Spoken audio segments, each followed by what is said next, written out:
I'll be very, very fast right now because this is the second part on this video. So please watch the second part. In the first part, I mean to say, right now, we already made the installation of the application, which of course you can see here.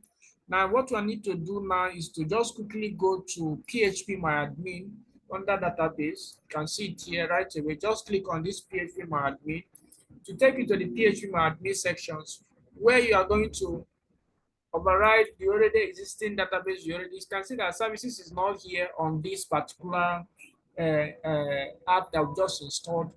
But the essence of the whole thing is for us to call out the services that is already programmed for us so that we can able to ease our work in the process. So I'm just going to quickly go to phpMyAdmin, which is just I just showed you right now. So remember this training, this particular training is just for the kind of demonstration on how to install the multi-database application. So click on that app section, which of course you can see the app section here. If you really want to get a comprehensive detailed lectures training on this, please register on VTU Code. The link will be on the description of this video to join the program. It's here that you're going to learn everything. So here right away, as you are here, all you have to do is to click on check all on this place, then click on this section, and then click on drop. Okay, you can rewind this video to be able to follow along. Just click on drop, and then when you click on drop, make sure you click on yes here to overwrite database. So if you just drop the whole thing that is there, this time will now give you an empty database. So if you go back to your app section, depending on the directory you are installing the application, you will see that you're going to receive a blank screen when you load it up. And that means you are in the right track. So go back, then click on import. Import, use the import section here on the, remember I'm still on the phpMyAdmin section. So I'm gonna go just click on import. When I click on import, then click on browse. So I'm gonna browse the multi-database installation file, which of course I am actually gonna see it here. You can see multi-database. So you are gonna be given this file when you must have bought the multi-database. So you're gonna get this file. So I'm gonna click on it, then click on open, then click on go. It's very, very simple. It's not that complicated. Just click on go. So click on go means that you want to now import the database into the one that you already override.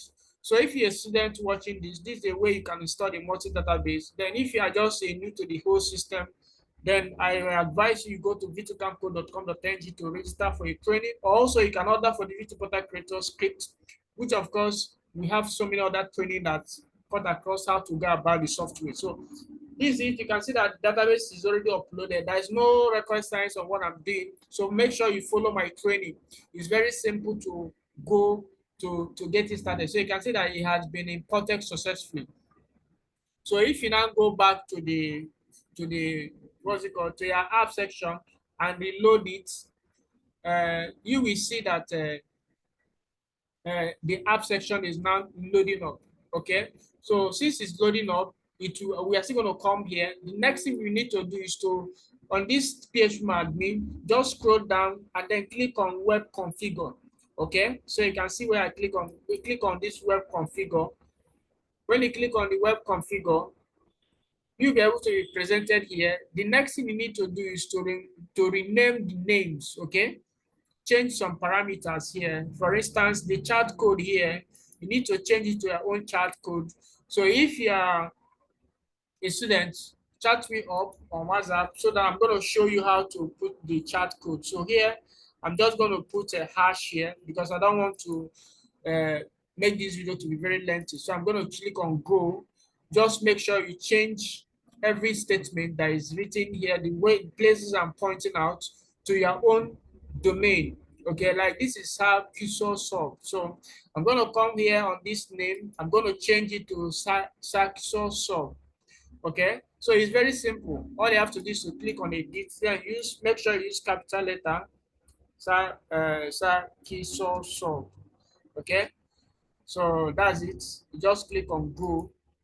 But the one parameter that I want you to change, which is very vital, is on the area of, you can change all these parameters, both the address, everything. Just click edit and then modify them. But I don't want to do it because that's what you need to do just for you to master the whole thing. It's very simple.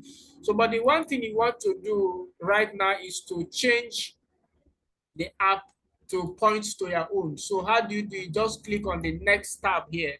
The next tab here. Remember, I click on web configure, then click on the next tab. On this place, you are going to see web address, web link. You can see it here, web link.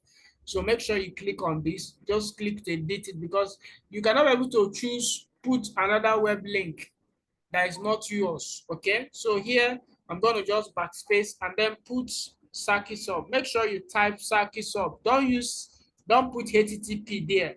Just make sure you type the name, the domain name. Don't put anything like HTTPS there, please. It's very important to pay attention. Just make sure you follow and do what I do so that you get the same results. It's as simple as that. Because people are very funny. After watching the video, they will still come to say, okay, please, how do I do like this? So you can see what I type, circuitsub.com.ng / can just put / app. So because that is the directory of this app that I just installed. Okay, so that's it. You just click on go. So once you click on go, the system will automatically dictate that this is the actual part that the system has to call out when the user load the system.